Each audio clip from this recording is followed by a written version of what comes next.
कौन मुझे जानता है, मुझ आपसे भी पुराना इस धरती पर कौन है। वो कहते हैं हिमालय पर्वत पर एक उल्लू निवास करता है, वो जरूर आपको जानता होगा, उससे पूछो। आप मेरे साथ ही चलिए। साथ ही जाते हैं दोनों और उस उल्लू के पास वहां पूछते हैं जाके कि क्या आप इन्हें जानते हैं, इन राजा को जानते हैं। उल्लू कहता है कि मैं इतना पुराना नहीं हूं, मैं आपको नहीं जानता, परंतु इंद्रघ्युम्न नाम का एक सरोवर है, वहां एक बक रहता है उसके पास, तो आप उससे पूछे जाके, वो मुझसे भी पुराना है। उसके पास जाते हैं।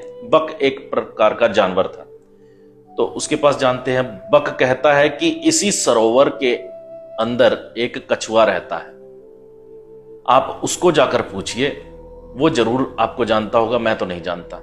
फिर वो उस कछुए के पास जाते हैं। वही बक उसे आवाज लगाता है और पूछता है कि कोई मिलने आया है तुमसे, कुछ पूछ रहा है। तो कछुआ बाहर निकलता है, प्रणाम निवेदन करता है और कहता है बताइए, क्या आप इन राजा को जानते हैं।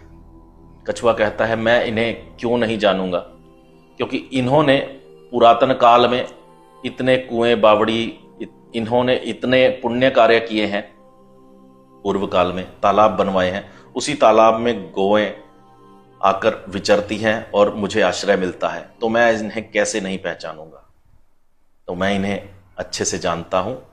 और तभी क्या होता है कि स्वर्ग से एक रथ आता है और वहां पर उस कछुए की यही बातें गूंजती हैं कि मैं इन्हें जानता हूं, इन्होंने इतने पुण्य कार्य किए हैं और इनकी कीर्ति अभी जिंदा है।